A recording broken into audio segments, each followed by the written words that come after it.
very excited for this though. I've been wanting to see your studio for so long because you're talking about it all the time. Yeah, I'll show you St. around. Peter's just I'll like, show you all the details once we're it's done. great how many gadgets you have in the room now. Some nice You got a reason to like splurge. toys around here.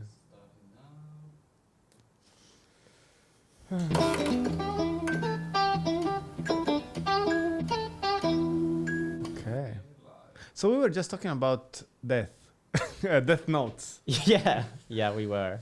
Why do these knots have like these deadly names? Because there's never really been like a standard around the world for climbing techniques. A lot of these knots are kind of like built on rumors, like, oh, apparently there's this great new knot in Europe that is really short and simple for rappelling on. And the Americans go, I think it's tied like this. And they try something else that's different, and then, you know, an accident happens. So, like, yeah, that's the European death knot. I'm not sure. It's the one with the carabiner beside it. Oh, can you open it up? Yeah. This one. No, up. Yeah. This one. Yeah. I don't know. So, how does this knot works? So it's really just an overhand knot, but tied with two strands together. Officially, it's called a flat overhand bend. But it's been used for a long time, like 30 years, but only in Europe, and it's only been about 10 years in America. What's the advantage of using this one? So it doesn't roll over edges when you're rappelling on it. So basically, like, those two strands are kind of separated. So like the knot looks like that normally in that photo, but it rolls over like an edge. Okay. And as it rolls over, it'll always tend to keep the knot on the outside. So if there's any choke points going down the cliff, like if there is a crack going into the edge there, then the flat overhand bend knot will tend to like roll on the outside. Whereas Americans were using a double fisherman's knot at the time, and that's like a tube, and the ropes kind of run straight through it. So if there's any kind of cracks, they'll just wedge like and get caught on the. And what's the advantage of that compared to the death knot? Not really any. Like it takes longer to tie. It's a lot harder to untie. The EDKs, it feels a little sketchy because it's very easy to untie. It doesn't seem to like cinch tight when it's under load. But that's why it's really good for rappelling, because every time you finish, you need to be able to undo that knot easily. It's very simple as well. It's quick to tie. It's basically just like a little loop overhand. But you have to make sure that you tie it really, really tight when you do. You have to pull each individual strand. Because how it's got its name is, so if you can imagine, like, if that knot is tied loosely and if it gets pulled under tension, that bottom loop can like wrap over itself on the top. Okay. The knot can just keep inverting. And as it does that, it like inverts towards the tail, those two ends at the top, and that gets like sucked into the knot. And it's more likely to happen if the rope is like wet or icy, because it's kind of like, it's not being held by friction. It's more slippery. So when Europeans were tying that knot for rappelling, they kept a rule. They said you have to have a meter of tail after the knot, and you have to do it really, really tight so it doesn't like roll out and suck in. But Americans didn't know that when someone came over from Europe and you know, bragged about this knot. They were just doing like a single centimeter tail, and they were like, oh yeah, that looks really neat. And Americans were like, that looks kind of sketchy, which it was, because there's no tail. And then lots of people were dying from it. So what's the other one that has a scary name? There's a few. There's the Yosemite Death Loop. That got really popular in speed climbing on the nose, which like Alex Honnold and Brad Gobride and Tommy Caldwell were using in their latest ascents. It might not come up in it'll come up in probably like speed climbing forums. Okay. So they do it when they're like trying to break the speed record of the nose. It's about 35 pitches, 900 meters up the very center of El Capitan. Like the second picture there, it's just like the tallest wall, the actual like corner in the center. Yeah. And the speed is kind of dictated by what climbing techniques that they're using, like the strategy. So like conventional free climbing, where you have one person do a pitch and then belay the second person up. You go up like this. It's actually pretty slow because you always have one person not moving at all and belaying, you know, first the leader and then the leader belays the seconder. So what people would do instead to climb faster is they would simul climb. So rather than having like an anchor every 30 meters and moving like that, they would move together and always have 3 pieces or 5 pieces between each other and move simultaneously like that.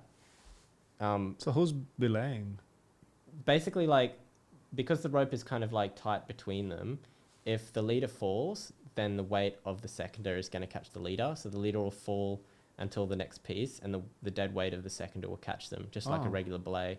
If the seconder falls, it's a little more dangerous because it'll suck the leader off the wall and it'll suck them into the next piece. But it's still a lot safer than soloing in comparison, not having a rope at all. For sure. So it's like a trade-off. But they found even that was kind of slow. So that works on like mountaineering, and I'd use that a lot like in the Bugaboos, the Canadian Rockies, or New Zealand, where it's like really, really low angle kind of hiking. But Freerider is like grade 29 and harder if you try free climbing it. So it doesn't really work because basically whenever the leader gets to a crux, he has to slow down like crazy. And then the seconder has to kind of slow down for them. And you can't really move very efficiently. It only works if you can both move fast at the same time.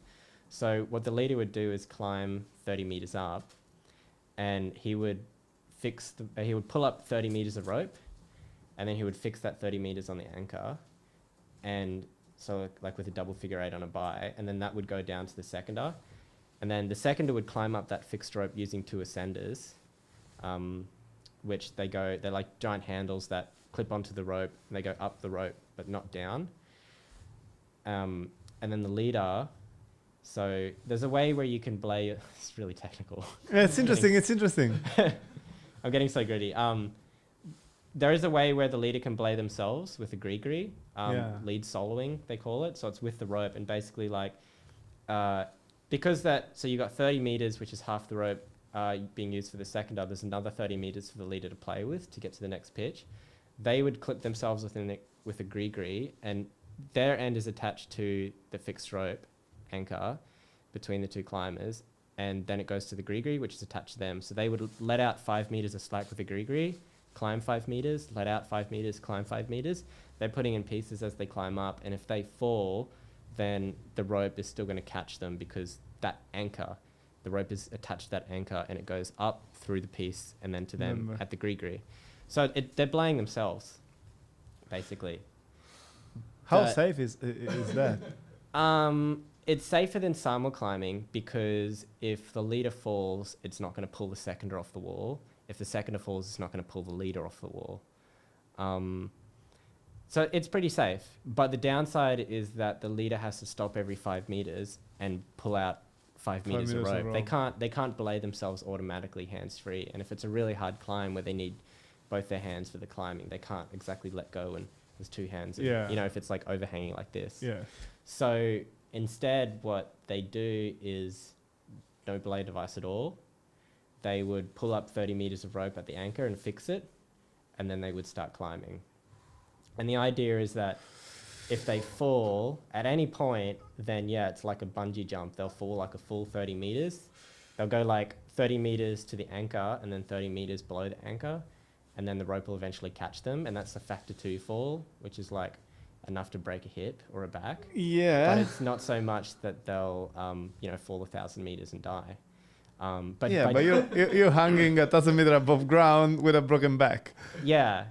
There's been a lot of rescues like that, that I've seen.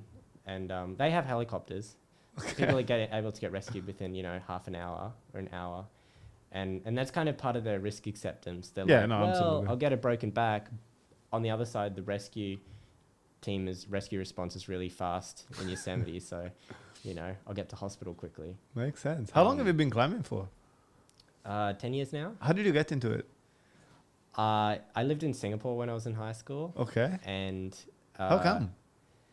My dad got an exchange program there with university, and the whole family got to go over with them. Okay. And so I just did this for like grade 11 when I was 17, and there was a rock climbing program. They didn't have rock climbing in Australia; it did not exist. And I went over there, and they had like a rock climbing program. It sounded awesome and great. So I signed up for that, but all my friends were teasing me because they were like, "That's the thing that people do at like birthday parties when they're 10." Oh, It wasn't like a proper sport back then. And I didn't know that. And I was like, no, it's going to be amazing. It's great. When we all met up on like the Thursday night, it was exactly that. It was me, a 17-year-old, and about 20 kids between like age 7 and age 9. And I did that for like a whole year, and it was awesome. It was the absolute best. It was like indoor climbing once or twice a week. And then I went back to Australia, and I was still in high school, but I joined the QT Cliffhangers. I used to catch the train from Ipswich to Brisbane, about 2 hours. So I'd like finish school at 3 p.m. and then catch the train into Brisbane City and climb at Kangaroo Point with them and climb until like 12. They have like giant floodlights on the cliffs. So you can climb at like 1 a.m. and it's like you don't even need a head torch. It's totally lit up. And yeah, just went from there. And you traveled a lot, like around the world, climbing. Yes. What was the motivation that made you like travel and climb at the same time? I wanted to be a mountain guide. Okay. Yeah, a mountain guide. It wasn't really a thing that like existed in Australia. We don't really have mountains here. Yeah, that's probably the reason. I wanted to do that. That was like a few years after I started to want to climb. So like I was 17 then. I joined the military when I was 18. Okay. And I was in that for 3 years. That was in Canberra. What made you join the military? I think just because my whole family was in it. Okay. And then it just seemed like that sort of the only thing to do. Both my brothers were doing it and my dad. And yeah, it was really great. I loved it at the time. But I got out of it after about 3 years. I medically discharged from it. Okay. What happened? I was at the training academy in Canberra, ADFA, which was, it's pretty full on. It's like officer training and the degree at the same time. So it's kind of like, but then it's kind of stacked. So you're doing like everything that an electrical engineer does in university, but military training on top of that. So waking up at like 5 a.m. every day, doing 2 hours of PT, an hour of drill, and then a whole day of like engineering classes. But then after that, more PT and more drill. And then time for studying was like, you know, from 10 p.m. onwards. So I was getting like 6 hours of sleep every night. And I was doing that for like 3 years. I ended up getting... Sounds intense. Yeah, really intense. I ended up getting some mental health things from it. I got diagnosed with depression, PTSD. I couldn't sleep anymore. Like I started getting insomnia really bad and nightmares. And yeah, I ended up medically discharging from it. And I was pretty in the dumps. I got out like 6 months before I would have finished my degree.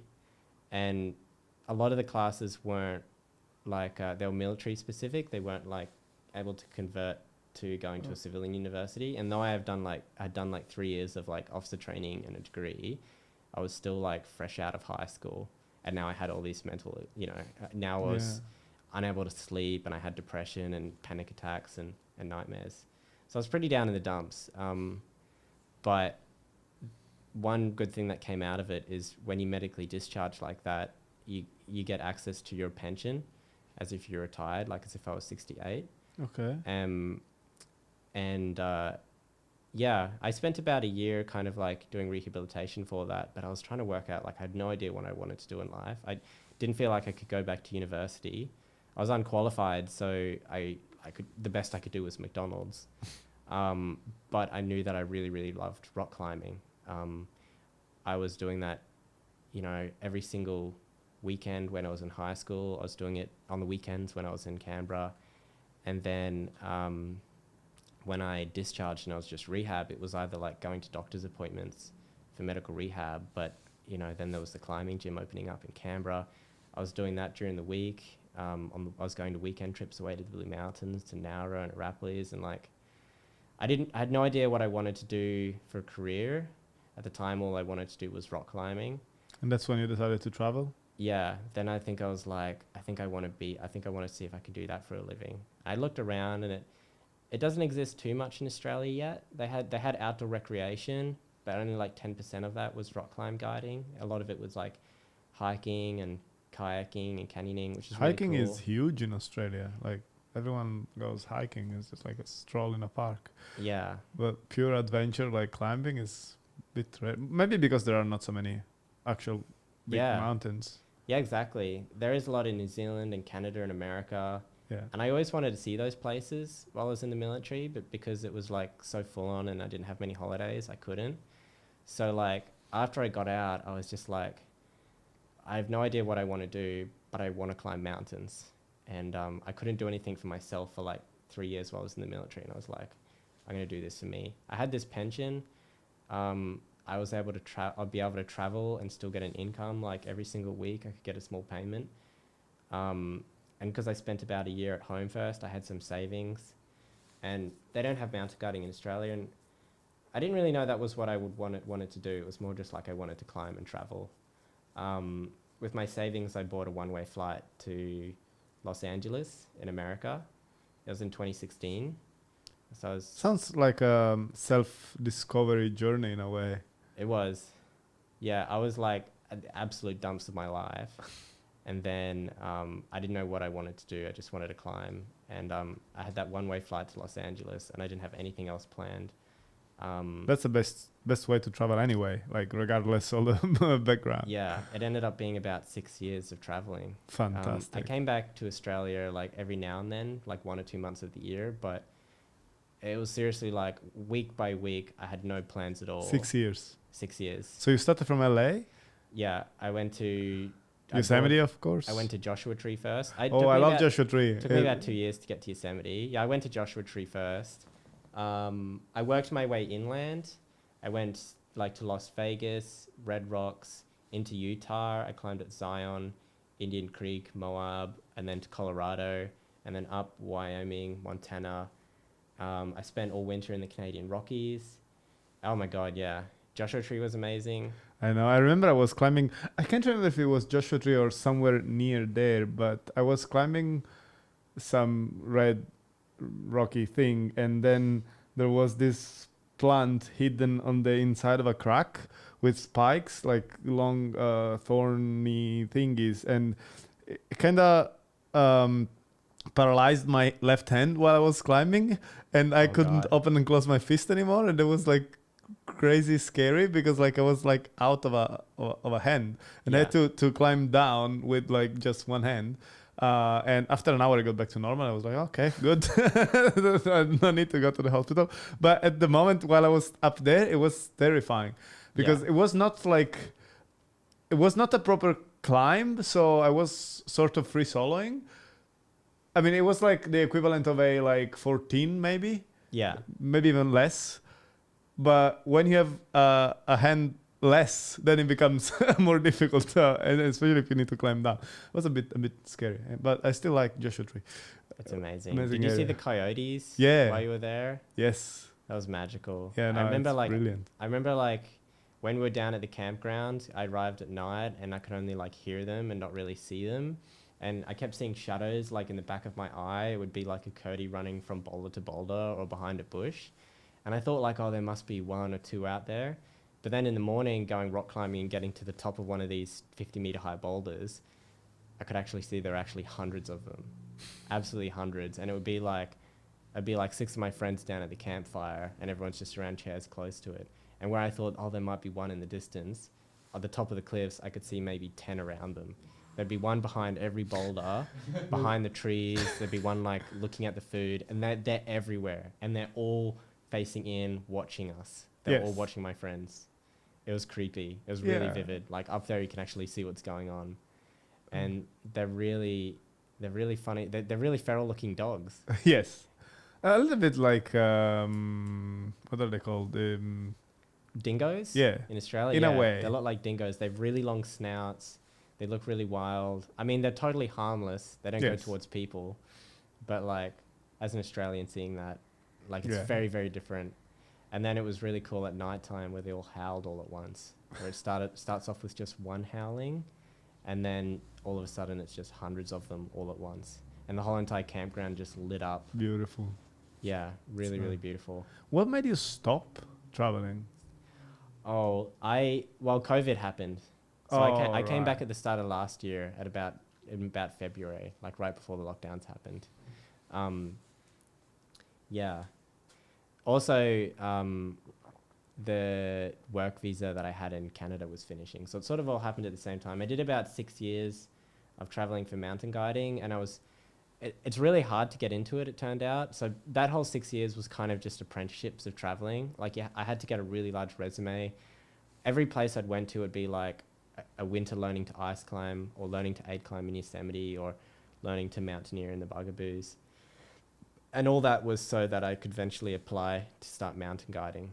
It wasn't like in Australia where I can just apply to a school and then start straight away as like an 18-year-old. That didn't exist. And I found that, like 6 years has passed, and I only got as far as the apprentice rock guiding courses and some of the ski and ice avalanche courses. I found it really hard to break into it. And I was just like, I really wanted to start doing this, but it would just be like a 15-year thing, it's like that for most people. It's like a 15-year Yeah, thing. it's a long process. Did you film anything during your trip? Because I know that you are an avid filmmaker as well. Like you're really film. into... Yeah, I carried my camera everywhere I went. For me, it was more about, like, to start with, it was more about myself. It was like trying to build up my own confidence and self-esteem and be able to cope with living with my, depression. Like, my main thing is I slept 16 hours a day. So, like, yeah, this is in Whistler. So I had, like, and the Canadian Rockies as well. I had a truck camper, and there it is in the middle photo, the one below. That's my truck camper in the background. So I bought that when I moved to the Canadian Rockies, and we cool. slept there, and I'd go away on like 3-week trips. It's about negative 50 degrees when I took that photo. The camper was completely insulated with a propane furnace inside. Celsius or Celsius? Yeah. Oh, that's cold. And then on the right, if you click right, that's about 10 minutes away. That frozen waterfall there, and there was about 4 pitches like that, and it would just be like a whole season, like 6 months of ice climbing and skiing like that. I cannot even imagine how negative 50 feels. Like the coldest I've ever experienced was negative 5, I think. Yeah. Yeah. It's so cold that, like, even your eyelashes start to freeze up. Like, even though because tears is like really salty and it's like really hard to freeze, they still do, and your face just absolutely stings. Yeah, and it's like I would do 6 months in the Canadian Rockies ice climbing and skiing, and then I would drive the truck camper to Yosemite to go aid climbing. I'd drive it to Joshua Tree to go crack climbing. That's more in the Canadian Rockies, mountaineering. I'd go to Europe every year as well. And my pension, I basically treat it as like a scholarship for becoming a mountain guide. So I'd buy all this rock climbing gear with it and add it to the camper. The pension is gonna like go on forever? How does it work? Yeah, well, I figured like, yeah, eventually it kind of became unsustainable because, yeah, it's very depreciating. All the equipment gets worn out really fast, and doing it for me was it even kind of started to feel a bit selfish. And I found the longer I was doing it, making myself a mountain guide, the less I felt like I wanted to travel and climb for myself, and it became more about other people. Yeah, so I bought a camera, and I got really into photography and taking portraits of just everyone that I would meet climbing. There was a lot of people traveling with similar circumstances like me. Everyone had all different reasons, but a lot of people were living in their vans or their cars and traveling America or Canada or Europe or New Zealand. That's a spirit. Plus. And it was extremely wonderful to meet them all and then be a part of their story and kind of like be able to share it like through photography as well. Yeah, and you made a few videos as well. I remember you made some videos about like bouldering in at the gym in St. Peter's. Yeah, I want to do more of that. Yeah, that's fun. You met Chan? Yeah. Yeah, he's doing a lot of content where he basically breaks down a boulder route, mostly outdoors, but he also does indoor climbing lessons, sort of.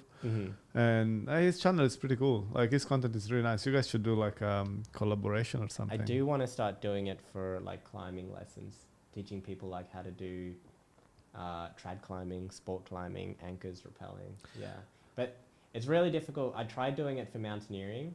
It's really hard because basically you have to be able to climb a mountain, and the style is being as light as possible because you've got to do, you know, 2,000 meters of elevation and climb hard stuff. People are trying to be as minimalist as possible, but for photography, everything's so heavy. I know, it's like I know. doing what your friends are doing, but also carrying 15 kilograms of climbing, of camera gear.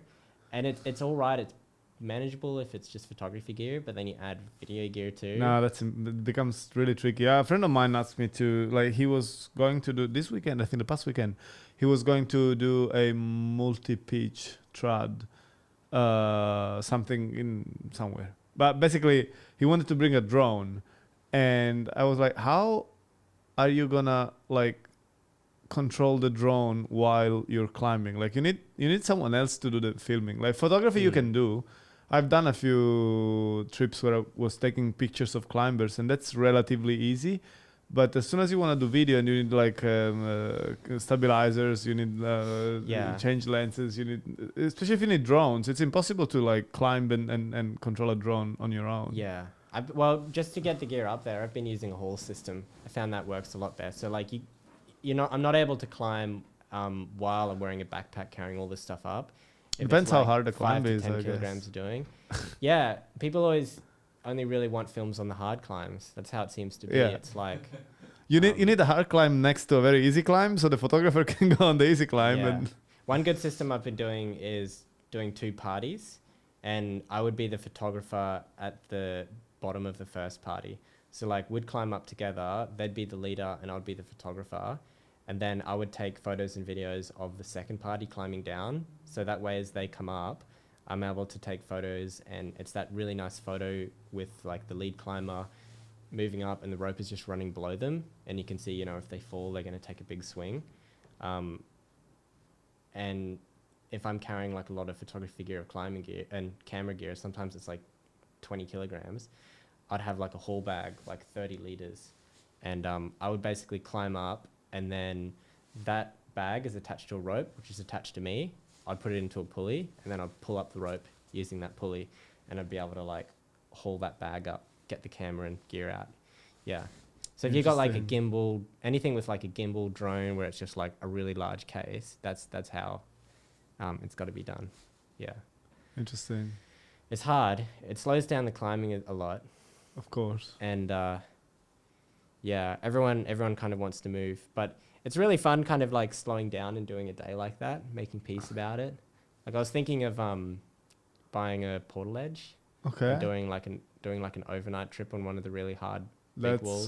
super nice. And in that case, you don't need to rush. Exactly, yeah. We could like take sleeping bags, heaps of good food, music, and it would just be like 9 pitches up a really steep wall in the Blue Mountains, like a Pierce's Pass. That's just one thing. pitch It's at a time. funny that you mentioned. Sorry for interrupting. Music when you're in nature. To me personally, I don't like it. It feels like, I don't know. When I'm in nature, I wanna be like, I don't wanna be in touch with anything that reminds me of like society in a way. So if somebody brings a guitar along, that's fine. But having like a device playing some music, to me, like it's really, I don't know why. No, I feel you there. I think being in the city, like in Sydney, is like it's the only chance to escape from it, from all the noise. So it's nice to finally go out there and like have some quiet in the open. If I'm in a tent hanging like I don't know how many meters from the ground and like in a mountain surrounded by nothing and the stars, etc., and then somebody puts Spotify on, I'm like, It really depends on the music as well. Yeah. though. yeah. No, I'm exaggerating a little bit, but like kind of it takes a little bit out of the whole experience, I think. Yeah, I got quite into podcasts actually while I was climbing. Like I was using it in Yosemite when we were aid climbing, and it's a really slow style of climbing. Like free climbing, the pitch is usually like 10-15 minutes, and it's a lot of moving. Aid climbing, it's when it's like the cracks are so hard to possibly free climb. It's just like the cracks are just fingernail width, and the leader needs to use a lot of specialty gear and hammer them in. It's really slow work. It's more like carpentry. Leads can take 3 or 4 hours sometimes. It's really boring if you're seconding. But yeah, I'd be playing a podcast in my pocket on my phone. And, That's all right. And I found that a really great way to pass the time. I'd do like Lord of the Rings or Harry Potter. I was doing it, like a lot of my climbing friends aren't into fantasy books. They're usually really serious and like other climbing biographies. And it would be really funny for my friend to be like ascending up the rope up to me. And he's like hardcore in Yosemite mode, enjoying the peace and quiet. And like how you said, hearing Spotify is like not a nice feeling. For him, he would hear like an epic battle between like some dwarfs and some goblins. And it's like Boromir releases his dagger from his hip belt, and he impales the goblin in his head, and the goblin goes, "Curse you, Boromir!" And he's like, "What on earth are you listening to?" We're like 1,000 meters up on a big wall, like crack climbing. And I'm listening to Harry Potter. But that's different. It's something that you do for yourself. And like, if you're in that mood and that helps your climbing, it's totally fine. I'm talking about more like when you stop climbing and you want to just like enjoy the environment and nature, and you're with like a group of people. And I don't know. And in that case, I wouldn't play either Spotify or the audiobook or any of that. Guys, we have a question from a viewer. Oh, okay. It's from Marco. So, in your mind, do you think climbers are people with roots and who finds his own place, or more like nomad traveler looking for another rocks, another mountain to climb? Both. I think people climb for so many different reasons. When I was meeting them while they were traveling, there's like peak baggers. And for them, it's the routes that define them, and they're trying to find what is their most challenging, most epic limit that they can climb at. Like the V17 bouldering in, where is that, in Norway? Have you seen that video? Like the hardest boulder problem ever? We'll play it later. But like, those routes seem to define people. Like for me, for probably that whole 6-year trip, the climax was leading towards eventually climbing Freerider in Yosemite. It's the same route that Alex Honnold did in free solo. He did it in a single day in I think 2.5 or 3.5 hours. Oh wow! It's grade 29 at the hardest. It's 29 pitches. I did it with 3 people over 6 days. Well, I mean, yeah. It's so hard, and it was everything. It was the longest climb I'd ever done. I think like 10 pitches was the longest I'd ever climbed, and that was 29. It was the hardest climb I'd have ever done. Like 29 pitches is a lot. Like you'd think it should be like really easy grades, but it was also like every pitch was like 25, 25, 26, 27, 26, 26, all projectable pitches. I'd never big walled before. I didn't know how to do pulley systems. We had 60 liters of water with us, 30 kilograms of food, about another 30 to 40 kilograms. And you slept on the wall? Yeah, we had a portal edge. We had a poo bucket. The train itself of like equipment to be able to big wall like that was probably about 20 meters long, and we had to haul that up every pitch that we climbed. About 120 kilograms worth of hauling.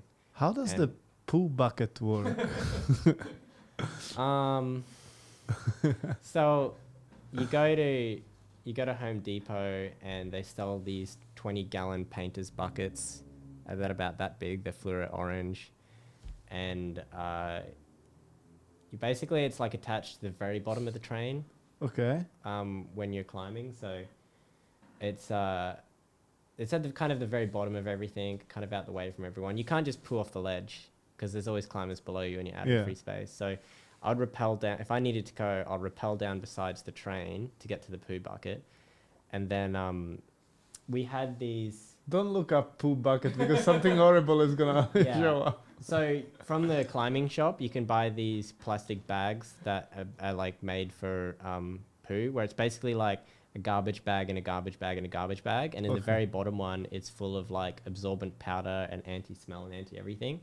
So you poo in that. Yeah. So you're like, I'd be like in my harness out in free space, just dangling off a rope 1,000 meters in the air.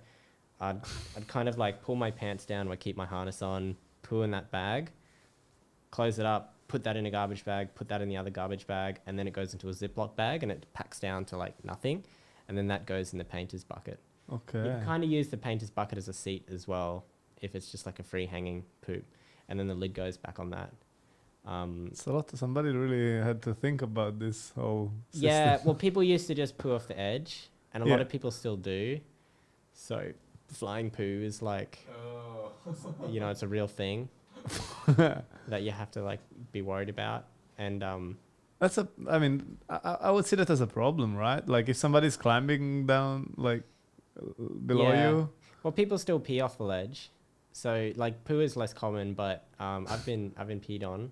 Like I thought it was like a waterfall, because they were quite at ages away, and they thought So- they were peeing straight down, but the wind was like blowing across the cliff. Oh, yeah. And I thought it was just like a waterfall nearby, just like, and the wind was just getting on it. And I was just like, I was like, there's a waterfall nearby. And I was like, No, that doesn't smell right. that's piss.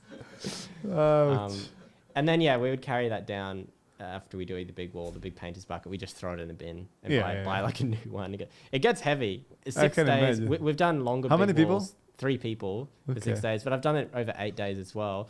It gets filled up. The painter's bucket's like that by that. Yeah. 20 gallons. It probably weighed about 10 kilograms of Of shit. yeah. Yeah. Wow, that's a lot. Yeah. So that's, yeah. And then we have to carry that down. Yeah. And that route defined me totally, because it's like I'd been traveling for 6 years, and that was kind of like a combination of like everything I learned that whole time, everything about crack climbing, big walling, doing these expedition style things. Like the endurance is incredible. These are like 20-hour days. The strength requirements is incredible. Like I was training for years and years and years, trying to get stronger. And then it kind of all came together. And the same for my 2 partners as well. Alistair and Audrey were both going through the same things, just traveling in their vans for many, many years. And that defined me. Yeah. Okay. Other people, climbing isn't about that at all. For them, it's more like the destinations, and it's a personal experience. And So for some people, it's more of a journey, and for other people, it defines who they are. yeah. So everyone Serious. traveled for different reasons. It was cool. Like for me, it was more about being able to lead the route and being able to do a grade 29 and being able to do 29 pitches and hauling. But me and Alistair were taking turns leading a lot of those pitches, but the third person coming along, Audrey, she didn't actually lead any of the pitches or climb anything. She was just coming along for the ride. She didn't know how to big wall. Like I said, in speed climbing where we were fixing the ropes, I would climb up and then I would fix the rope for her, and then she would Jumar upper senders up the rope. So the grades don't matter for her. Like she's not climbing 29s, she's climbing up a rope. It could be whatever grade. For her, it wasn't about the climbing at all. For her, it was to about the be up there, experience. Yeah, yeah. it was being on a big wall in Yosemite for 6 days. And I will probably do the same. I mean, I cannot climb at 29, yeah, but I would love to be up there. yeah, anyone can do it. Alex Honnold took his mum up it. He took her up Lurking Fear, I believe it's called. It's a 17 pitch. He did it for her 60th birthday, Oh wow. and it was her first ever time rock climbing. Well, she didn't really rock climb. Like She didn't rock was- climb at all. Yeah. And he took her up Yosemite, this like Amazing. 700 meter rock climb. You just need a person that is able to do it. Yeah, yeah, exactly. And I think that's great. Like a lot of people were traveling, but they weren't like really strong climbers. Like it just goes to show you really don't need to be like a crusher. You don't need to like train for 2 years before going overseas like that. You can tag along any of these large expeditions. Yeah. And it was like that for Audrey. She was doing the Canadian Rockies, Yosemite, New Zealand, Patagonia. She was traveling all around the world, just tagging along to other people's adventures. I want to do the same with sailing. Like I have no sailing background, but I really want to live on a boat at some point in my life. And Yeah. I think I'll just learn while I do it. I know nothing Yeah. about it, And you don't but need I to- can you don't join need- someone else. Yeah, and you don't need to be like a multimillionaire owning a large sailing boat. You can just tag along to someone who does have that, but they need volunteers to be like a rope master. So you never seen the? Can you bring up the V17 bouldering thing? I think it was in Norway. What was the name of the guy? Just look up bouldering V17. It Is should it show up. Almondra? No. V16. This one? Yes. Burden of Dreams. Wow. Yes, Burden of Dreams. This guy apparently tried this thing for more than a year before he could get it.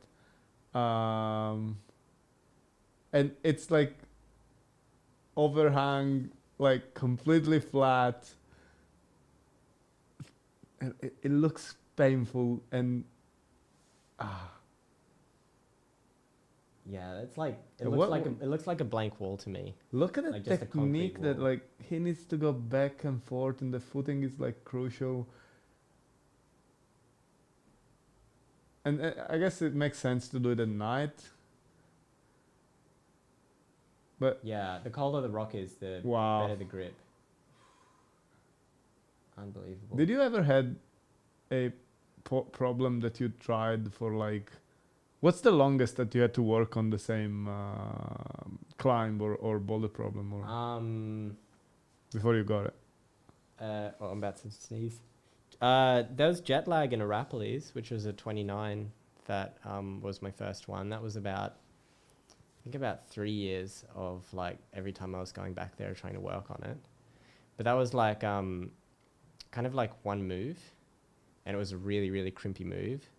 And training for me for that was basically like working out. I was like, I can do every move on this climb, except I just don't have strong enough fingers to be able to do that one move.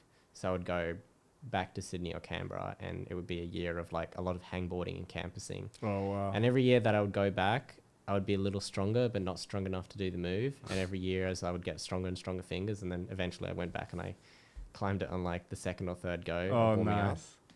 So, Resilience. yeah, I think that's my appeal. It's really appealing training, like having projects like that where you can try the moves and be like, if I just had like stronger arms or stronger shoulders or stronger core, then I could do this. And then going back to the gym and training that for 6 months, being really specialized about training, then all of a sudden it's enabled and it's possible. It's a great mindset. You can apply this to many other things besides climbing. How did you get into cats? Oh yeah, all my cat rescues. I don't think oh no, I'm not wearing my cat shirt. I got cat socks on right now that my mum got for me. Look at this. That's cool. Oh, they're adorable. I love the socks. I got into it last year when I moved back. So I moved back here in February and spent like, I started doing a nursing degree in Sydney last year. Okay. And I didn't. Why did you choose nursing? I kind of just wanted to help people more and more with the mountain guiding and rock guiding, and I didn't feel like I said, because I couldn't really break into it when I was traveling overseas. I didn't feel like I was able to do that. I was just going on climbing trip after climbing trip, and I did a lot of first aid while I was traveling, and I got really into Rescuing and helping. yeah, doing first aid. And I thought paramedicine or nursing would be a much more direct way that I could like contribute to society. I kind of like, COVID happened and I kind of just wanted to like pause mountain guiding, come back to Australia and do nursing. And I thought I could do that for 3 years and I could be a nurse and just go on climbing trips on holidays. I was just like, I really want to help people after like focusing on myself for 6 years. I joined nursing and that was pretty great, but it was completely online because of COVID. Oh, yeah. I didn't go to the university a single time. I didn't see anyone face to face. Like there was lectures online, tutorials online, but they were very much like one-sided, just the lecturer talking and just listening. It felt a lot like being in high school. They cancelled the hospital placements for the year. I didn't feel like I was helping anyone even doing that. I felt like I was just reading textbooks. About halfway in the year, like June, I got the idea to, I was like, my mum was saying, oh, you should volunteer somewhere. And I wanted to find, I discovered cat rescue charities on YouTube. And I was watching videos of rescues they were doing in New York and Brooklyn. There's this YouTube channel, Flatbush Cats. And they feed street cats around Brooklyn and New York. And then whenever they have sick ones, they would take them to the vet and have donations and rescue them. Yeah, that's it. Flatbush cats. And every video is one of their cat rescues, and it's wonderful. Usually, they do street kittens as well. Like, they have operations to try and desex as many cats as they can. Yeah. So they would feed street cats. They have about 50 that they take care of. And then whenever, like, occasionally, like, once a week, a cat like this would appear in the colony that they would discover and would be really, really sick. They would trap it at night, and they're giving it a flea bath right now. They'll take it to the vet, and the vet will be, give them antibiotics because maybe the cat has cat flu, or it's anemic because it has fleas really bad and really low blood volume. There's a few... I thought cats didn't like water. They don't, but when they're really dirty and full of fleas like that, they actually really do. It's really easy to wash a cat when they're like that, and they're usually really, really weak as well. Okay. So like that cat is just barely clinging on to life. Yeah. And then there would be like rehabilitation for 3 to 6 months. So a cat like that would be really underweight, really low red blood count, covered in flea bites, scabs, probably really sick. Like cats get flu just like like humans do. So if he's out in the cold, if it's snowing, if it's raining every single day, then he's gonna catch the flu. What's the situation in Sydney with cats? It's really bad. I didn't know there were street cats in Sydney. I thought it was just like an America thing or Is it as third bad? world country thing. There's tens of thousands of street cats in Sydney right now. It's out of control. It's really, really devastating. Are they born in the streets, or they're just like abandoned, or what's both, yeah. So there is a lot of street cats. They come mostly from house cats that aren't desexed, and then they roam around and they breed and give birth to kittens. Females can have 4 litters a year, up to 12 kittens per litter, and then those kittens can become pregnant after 6 months. At 6 months old, they can become pregnant really, really soon. So it gets very exponential. It gets out of control really, really fast. Those cats would go into colonies. So there's a lot of areas in Sydney that will have 50 to 200 cats. And basically, if that colony is not discovered, then it just goes out of control very, very quickly. There's a lot of charities that do discover those colonies, and they'll set up feeding for them right away. And then their mission will be to try and desex them as fast as possible. 200 cats. There's no council programs to pay for them. They rely on donations. It's usually $80 to $120 to desex a cat, depending on complications. They almost always look like this. They're not healthy looking cats. They're not running around eating mice and birds. They're starving and dying on the street, eating trash. And what are you doing to help solve this situation? Some charities will try and desex as many cats as they can. They call it trap, neuter, release, or TNR. And that is just setting up traps around these colonies. It's a drop trap. It's like a large cage with food on the end of it. It's very humane and it doesn't hurt them at all. One side of the cage is open, and the cat will smell the food at the end, walk in, and just before the food, there's a pressure plate. The cat stands on the pressure plate and the front door closes. They'll run out, they'll put a towel over the cage, they take it to the vet, they desex it, vaccinate it, because there's contagious diseases like cat AIDS equivalent, that's FIV, FPV. They'll vaccinate them from that so they can't catch it from the street, but then they release it straight back again. They're not trying to foster care it, they're not trying to rehome it. And a lot of these cats are kind of fully feral anyway. They don't want to be touched by humans. They're not really able to eventually be returned into a house anyway. They're like squirrels in a tree. And also it takes a lot of resources to do that. So they just trap and neuter release as many cats as they can. They'll find colonies and they'll do 100 to 200 cats per month. Other charities will specialize in really sick cats like this, where they can only do 1 a month or 1 every 3 months. That cat would need $2,000 in medical expenses, flea baths, deworming, because it's probably got ringworm and heartworm. probably anemic if it's lost so much blood. A lot of these cats are allergic to fleas, which is really common. Oh. So their bodies would be like really blistered over and bloody and horrible. So they'll need like antibiotic creams and treatment for that for 3 weeks until that can get healed. Cats that have cat flu really bad, it starts off just like a regular human flu, but when it's progressed, it can turn into an eye infection. So they might need eye drops for that. They might have an ear infection that they need drops for. They might need an eye removed. They might have a throat infection. They might have a lower respiratory infection, kidney disease, heart disease. You're not doing catch, not release. I do a bit of everything. My focus is on animal cruelty. Okay. So the other side, the other place that cats come from are everything about animal cruelty from houses. So like abandoned cats is the main one. So people who just dump their cats in the middle of a park in Sydney, that's really common. And often street cat charities won't. Why would people abandon? I still don't get. All sorts of reasons. Yeah, it's really awful, and it brings out kind of the worst people in the city. Like they're horribly cruel. For example, they just want to move to another city, or they just want to move to a different apartment, but the landlord won't let them have a pet, so they can't find a place from it. They'll, rather than trying to adopt it, they'll just kick it out on the street.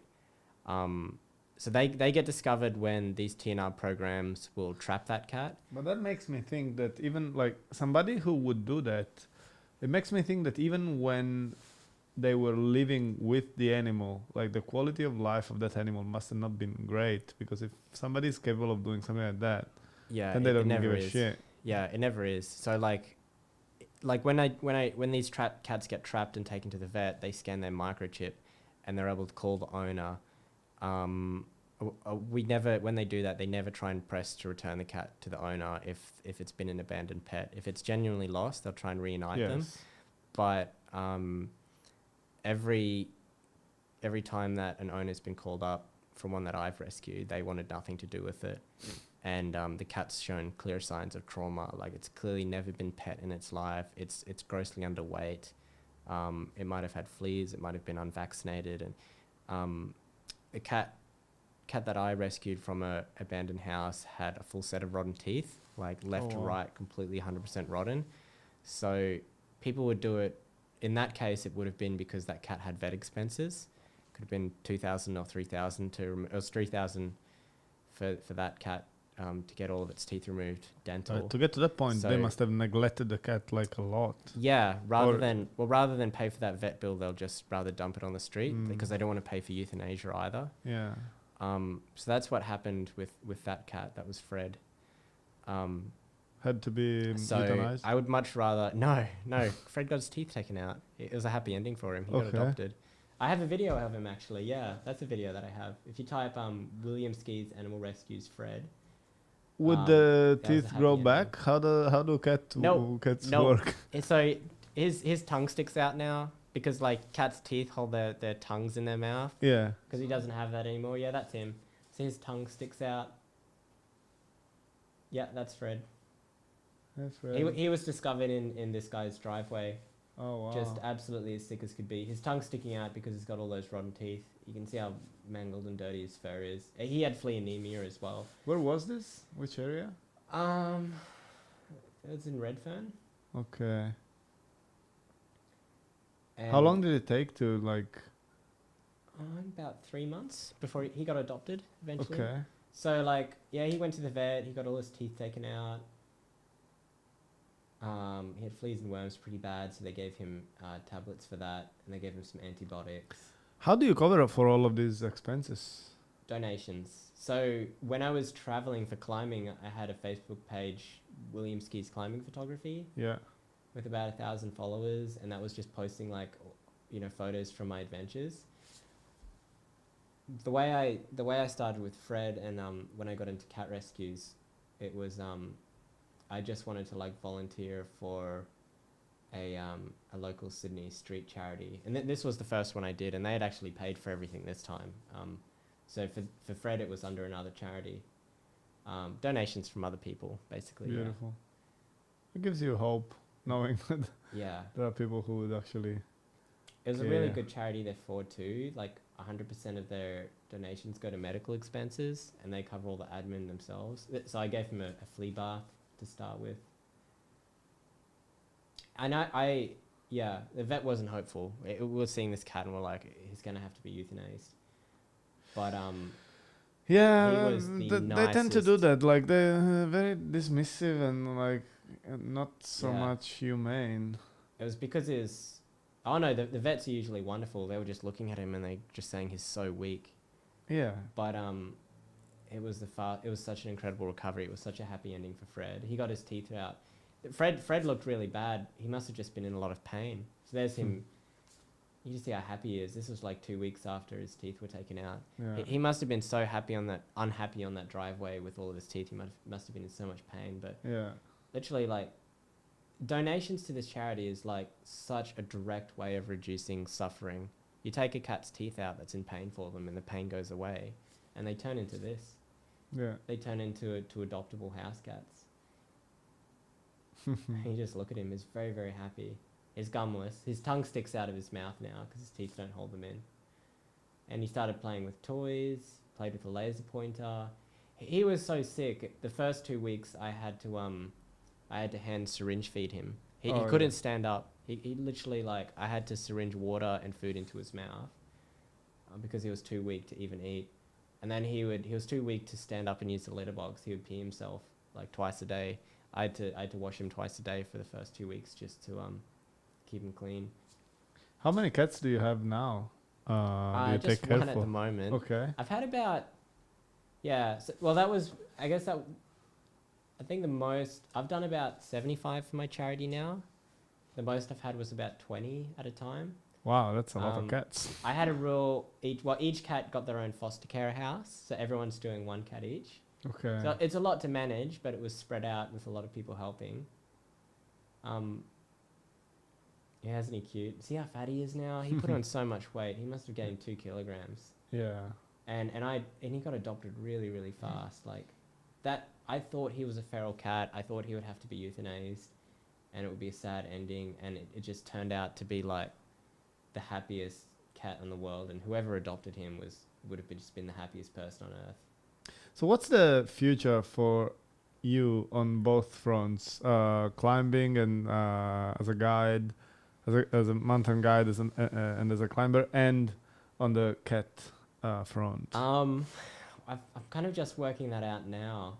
So I'm shaping the charity beast. So when I was rescuing Fred, it was just with another charity, and I was doing nursing, and I kind of just wanted to volunteer a little bit here and there. There was another charity that I ended up joining that did feeding once a week for those colony cats. These guys did more like specialized fostering, and I wanted to more do like outdoor colony stuff, just feeding once a week, helping out there. And I was doing nursing full time. That charity that I joined, they ended up, I thought they were really nice on the outside. They're one of the largest in Sydney. They ended up to be hoarders. Okay. They ended up to be hoarding their cats that they were rescuing. So not this charity, which is wonderful. Another one, they were not adopting the cats that they were rescuing. They were really large. They were getting maybe $20,000 to $40,000 a year, but they were spending it on medical bills initially for the cats that they were rescuing, but like these guys are medical expenses only, for example, but a significant funds for them instead was spent on sustaining the cats that they had at these houses. I went to one of the committee members' houses for the first time, and it had probably about 70 cats and about 10 to 15 dogs in a 1-bedroom house. What? Yeah, in a 1-bedroom house, so like half the size of this. Wow. Every room, 8 crates high, Wow. crates ringing all around the walls, cats in every single, a lot of kittens. So like a crate about this big, and you'd have 6 kittens inside it. I've seen places like this in Italy, and that was not just horrifying. Yeah, it was the saddest thing I'd ever seen. Every cat had fleas, every cat had worms. Any cat I would go to pet, the fur was really bumpy and rigid, blistered over. There was a cat there that looked like a skeleton. It turned out to have cancer, and the lady was avoiding taking it to the vet because she didn't want them to euthanize it because she loved it too much. I was able to eventually get that cat taken to the vet with the police involved. But yeah, she wouldn't. And the vet that had seen it had known about this cat about a year ago. She, was seen, and she was like, this cat's in chronic pain. It's time. You have to euthanize it. And the lady just took it back home again.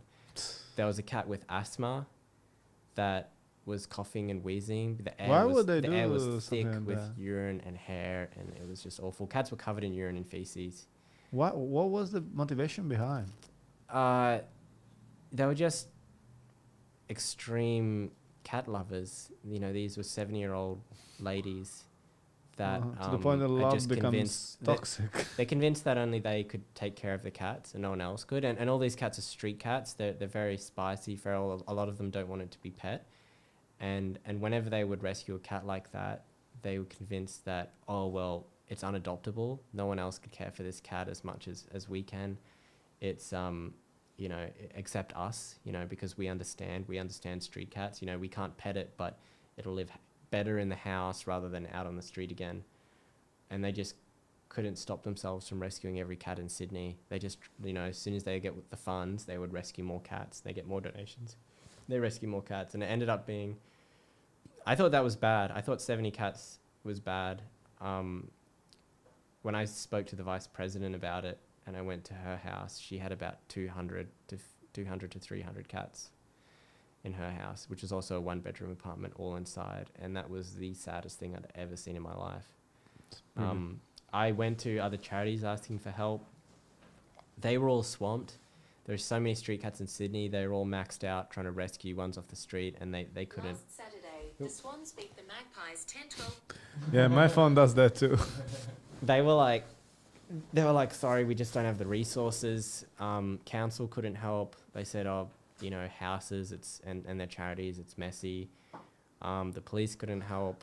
Why not? RSPCA couldn't help. The vets didn't want to help. They said, why the police couldn't help? They needed hard evidence of animal cruelty. I mean, it needed to be people torturing animals. That's what they told me. They said until someone's torturing an animal and you have a video of it, then they said we can come to the house and we can walk around, but that's the best we can do. I just couldn't do anything, and I couldn't find anyone to do anything. Someone had to help, and I thought, if no one's going to help anything, then I have to do something at least. I took another cat home, Limpy, that was going to go to this lady's house, and I said, just give it to me instead, because I thought this cat's just going to end up like all the others. That cat needed about $2,000 of vet bills. It needed some teeth removed. He had FIV. He had a bad leg that had to get healed. Scratches all over him. He had a lung infection. I changed my Facebook page from William Skea's climbing photography to William Skea's animal rescues, and I started asking my climbing friends for donations. I wasn't a charity. I just said, I've got this cat. I'm trying to raise money. There's this lady in Sydney who needs help. I'm trying to get cats out of her house. Can anyone donate anything? This is how much the vet bill cost. Here's my bank details.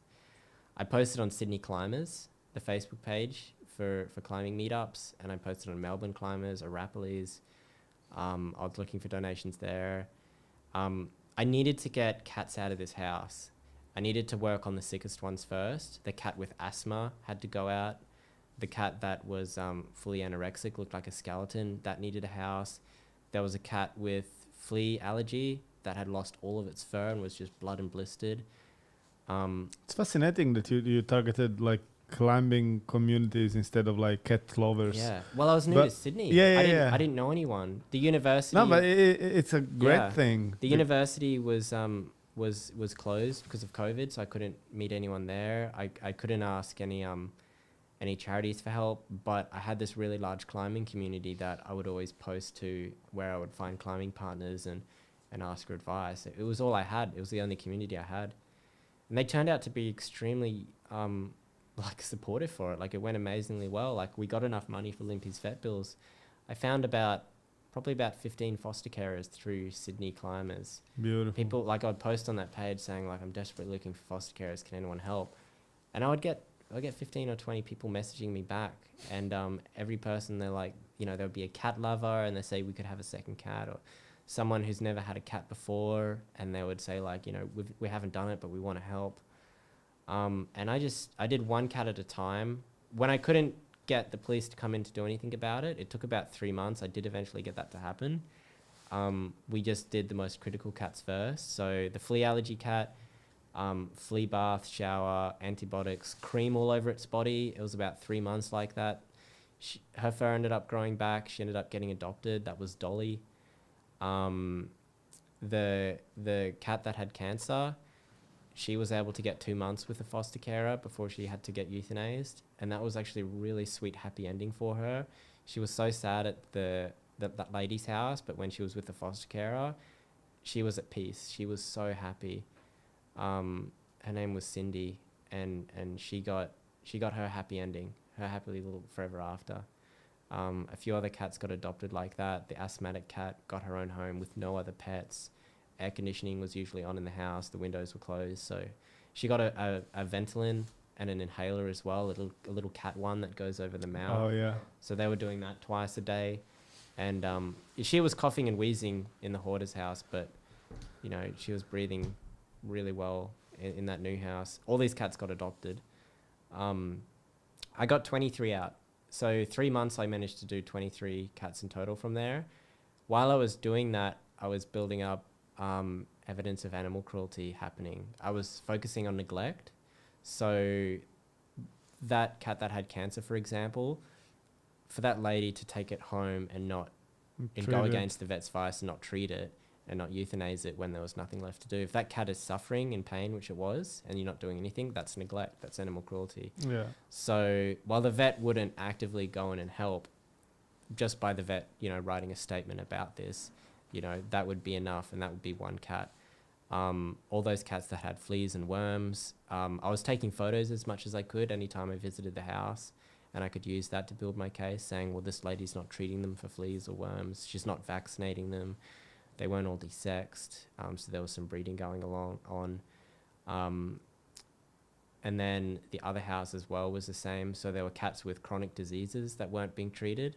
Because there were 200 cats in the house, there could be a cat with kidney failure and the lady wouldn't know about it and wouldn't do anything about it. There was a lot of cats with rotten teeth that weren't being removed. And that's really painful for cats. It's painful for anyone. And there were times when they were aware of it, but they couldn't afford the vet bills because they're trying to care for so many cats at once. If they would rescue a street cat, they'd take it to the vet and they see it has the vet bill will be like, okay, it's got kidney disease and 5 rotten teeth. You need to treat the kidney disease now or it's going to die. But the rotten teeth, they're like, you can do nothing. Wait until you can afford it. They would treat the kidney disease, but then they wouldn't do the rotten teeth. They would just take it home because they can't afford it. And then that cat would just continue suffering and they would never get the teeth taken out. So they're still making the cats suffer unnecessarily because they're just rescuing animals unsustainably without the funding. And then you managed to help in the end? Yeah. So eventually RSPCA got on board and the police as well, and they raided the houses and they got them all out. It was a happy ending. They ended up rescuing, I don't know, it was like 300 or 400 cats. That's amazing. It was what happened to all of those cats? They went to shelters, no-kill shelters as well. So they would have been cleaned up, vet bills paid for by RSPCA, which is a large organisation, and they would have been eventually adopted. They go from RSPCA don't keep cats in the shelters quite often. Usually they're only there so they can be under supervision while they get their medical treatment done. They have foster carers as well. They all get their own homes and they all get eventually adopted and happily endings. So I started it was kind of just like an emergency response. I just wanted to feed a street cat once a week and it ended up being like an emergency response to these hoarder houses. It took me, it was about 3 months. I think it was about 15,000 of vet bills, about 23 cats.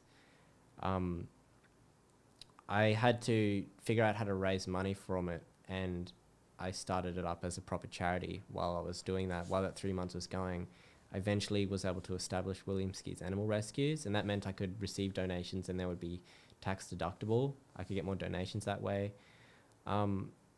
Yeah, really the main way I got donations was it was through rock guiding. So I'd planned to kind of give up rock guiding and do nursing when I came back to Australia. But when I had Limpy and all these cats and I was like, how can I make money? How can I make money? One of the things my friend suggested, she said, you're always posting on Sydney Climbers asking for donations. She said, William, people, like, you've climbed all around the world and you've learned how to big wall in Yosemite and ice climb in the Canadian Rockies. I'm sure people would want to do a day with you in the Blue Mountains, learning how to trad climb, learning how to aid climb. In exchange, they would donate for the child. That's brilliant. Yeah. They're like, this would cost normally, $400 for them to hire a climbing guide from one of the major companies. Why don't you do it as William Skea's guiding? You can charge much less and you can do it 100% as a donation. And it was a lower rate. It was like $200. They'd donate straight to the charity. And I posted that. I got an amazing amount of responses. I filled up every weekend of the year. Like for 6 months, I was guiding 3 or 4 times a week. Are you still doing it? Yeah, it's turned out to be my whole business model for the charity. So probably 80 to 90% of donations come in from guiding. Like random donations from Facebook, I get $5 here, $5 there. But I can do like a rope rescue course on a Saturday. I can take 6 people out. It's $150 per day for 6 people. And that goes completely to the cat rescues. That is so much more than I could get just like asking for donations from friends on Facebook. It's like, I would do it basically at the rate of my rescues. So if I had like a cat like Limpy with 6 rotten teeth that need to be removed, it would be $600 for a vet bill. I could go out for 3 days rock guiding and I could make $600. I would do like a rope rescue skills Saturday. I'd take some people top roping Sunday, and then Monday I would go multi-pitching with someone in the Blue Mountains. And then that would pay off a vet bill. You found a way to combine your two passions. Kio, you're a cat person. Do you have any I love cats. questions This for is just Will? amazing. I was just listening to his story and I'm truly amazed. It's just, I'm blown away. What you have done is just amazing. And yeah, like if you need a, foster. You'd be up for that? Yeah, I'll be up I for need that. fosters all the time. Yeah, I'll be all the time. totally up for that. We have one cat already though. But That's great. Yeah, No, that's it's a really fine. friendly cat. I really like when like I try and give kittens to people who already have cats. Yeah. Because they don't know how to live inside a house and they don't know how to be like playful to humans and to be like a house cat. They're a bit spicy on the streets. Yeah. And these house cats that people already own, I find they kind of like, they become a bit motherly. They become like a foster mum themselves, and they'll actually like teach the kittens how to play, and they'd like show them like, this is where the food is, this is where you drink water, this is where the litter box is.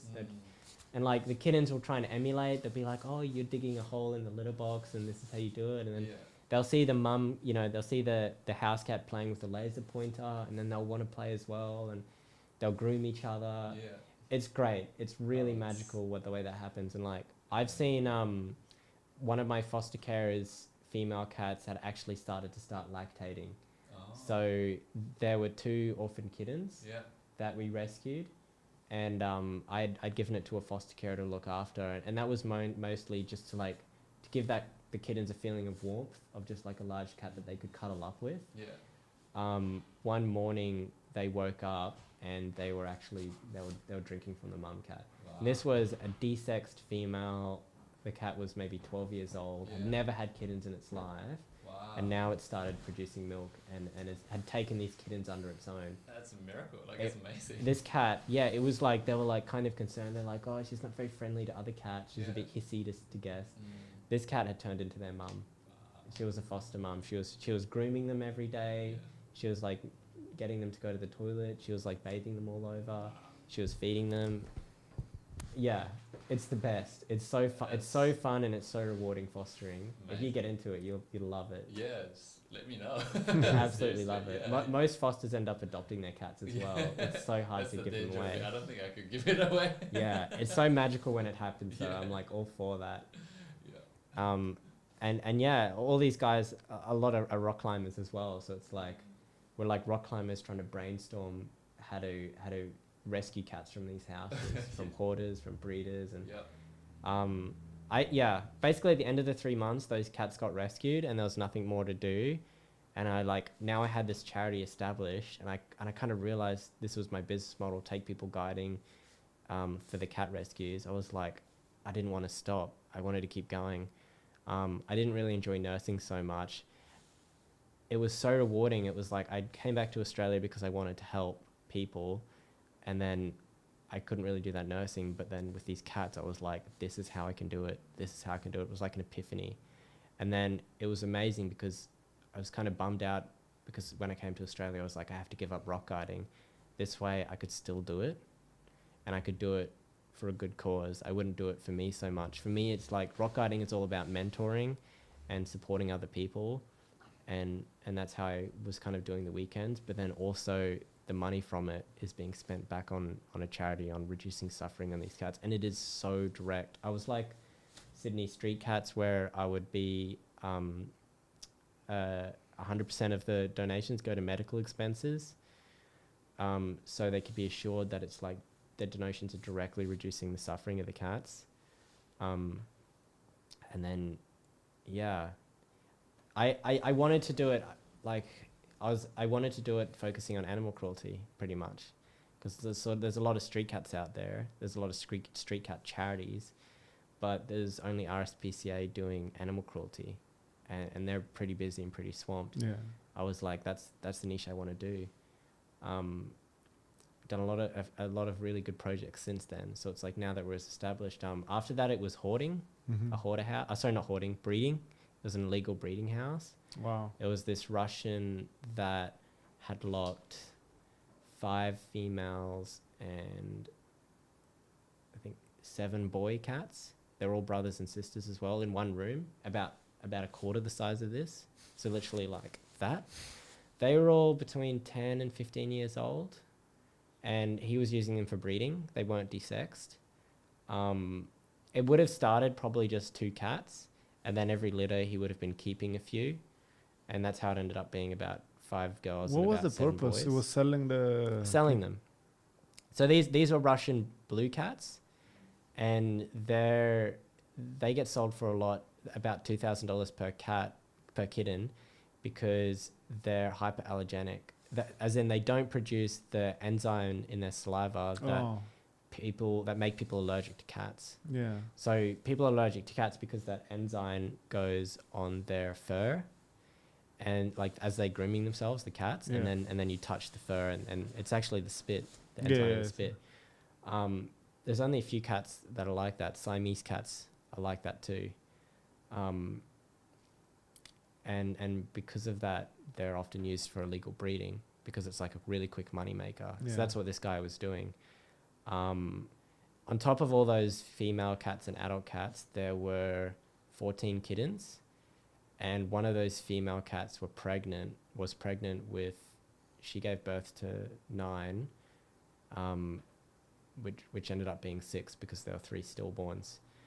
So there were about 30 cats. In a quarter of this room, there were about 14 adult cats and 14 kittens. And the litter boxes weren't cleaned. There was next to no food. Just like the hoarder's house, they were covered in urine, covered in feces. They all had fleas. They all had like worms crawling in they had ear mites crawling in their ears. One of the cats was flea anemic. Its gums were completely white. Its ears were completely white because it had really low blood count. And you reported basically the situation, and with that one, it was the other way around. So the police and the police had discovered them, and they got surrendered to the vets. And then the vets called me and said, "You want to take care of them? Are you free? We know that you've finished with this other house. Would you like a new project?" That's brilliant. I went with the vets to the house and collected them. yeah, so that was a nicer way of doing it, because it wasn't like the nitty gritty of like dealing with someone who had been committing animal cruelty. Yeah. Yeah, You're we doing an went there amazing- with 2 cars and like 14 crates, and we put them all in. All these cats weren't being pet their whole life. They're really like shy and terrified of humans. This guy would have just locked them in the room. Wow. Yeah, we put them all in carriers. We took them all to the vet. One of the females had to be euthanized because she was starving, so she wasn't eating food because she had the cat flu really bad, and she was also trying to feed both of her 2 kittens that were a part of that litter. So they had drained just whatever was left for her. They were able to. One of those kittens had passed away too. They were able to get that other kitten, Matilda, home, which is like a really sweet and happy ending. And there was a mum that latched onto her really well. We called her Miss Honey, so just like the movie. Yeah. Matilda. And yeah, we took them all home. A lot of them had rotten teeth that needed to be removed, flea tablets, vaccines, and all that. We put the kittens when we went home. So when I started up my charity, I was just in a shared apartment. I found a 2-bedroom apartment that was pet friendly. I wanted to find one. I set myself up in the living room, and I converted the 2 bedrooms into cat rescue rooms. So I had my computer, table, my bed and everything in the living room. And then the rescue rooms, it was cat beds, cat toys, towers, litter boxes, food bowls. All of that was donated from Gumtree and mostly Sydney Climbers, the other cat rescuers. I put all the kittens in one room. Well, we gave them all baths first. It took all day, 14 kittens and 14 cats. They all got baths. All the kittens went in one room and all the adult cats went in the other room. They spent about 2 weeks there just for observation and quarantine. And they were all healthy. Fortunately, they didn't have the cat flu. And then from there, it was finding foster carers for all of them. So every adult cat got their own foster carer. So 14 different homes. And then, and some went together that were really closely bonded to each other, like a brother and sister. And then all those kittens, I looked after them in my house. If you go to my Facebook page, actually, you'll be able to see it. So like you go Facebook, William SKEA's Animal Rescues. Yeah, click that picture on the top. That is what my home looked like for a month. That was all the breeding cats. So they're all the Russian blues. And then the one on the top right is Luna. She was from the hoarder's house. She was the one with the flea allergies. And yeah, and that's what it was like for a month. So Fantastic. yeah, I was syringe feeding a lot of them. So all the female mums were too starved to be able to lactate. So I had to feed them milk until eventually they could be off that. One of the female cats gave birth in my house, which was really wonderful. So she had 6 wonderful kittens come out. And they were really healthy. The boy cats and girl cats started to get adopted off from those foster homes. Some ended up being really friendly. Some needed a bit more work, and I only just adopted them now. So they had about 6 to 8 months before they got adopted. But yeah, the kittens all went. They all got 3 vaccines each. So they got checked up by the vet 3 times. They all got desexed when they were about 14 weeks old. Excellent. All of these stories are it's very a happy ending. inspiring, and I definitely want to contribute in my little way by eventually I want to come to do some trad climbing with you. Yeah. And that way I can support as well. Do it for the cats. Yes. It's wonderful. I keep saying that I want to do that, and I need to find the time, but I will do it. Trad climbing is something that I didn't get into yet because I know that I'm going to love it so much. You will. That it's going to take time, and I don't have much free time at the moment, but I really want, and now I have an extra motivation because I want to support your charity. Yeah. So It's so awesome. Like it makes the day so worthwhile because like you're spending the money, and like, you know, it's full mental style. I'll bring all the gear and the ropes and we can have a really great day out. But then that money is being spent back on On a good kittens cause, like this. yeah. So Fantastic. you come around to the house afterwards when we get back from the Blue Mountains, and you can just like have a big cuddle puddle with the cats, and it's like Oh, Kia will love that. in as well. Yeah. I mean, yeah. it's like thank you, Francesco, for you're paying for a vet bill to get 2 teeth removed for this cat. Fantastic. That's because of you. But for now, I want to thank you very much for joining me on this podcast. It's been like a fantastic conversation, very inspiring stories, both about cats and Yeah. about traveling and climbing. Thanks for having me. Yeah. My absolute pleasure. And thanks everyone for watching. Please subscribe if you're still watching and you want to see more of these chats and conversation to the YouTube channel. And good night to everyone.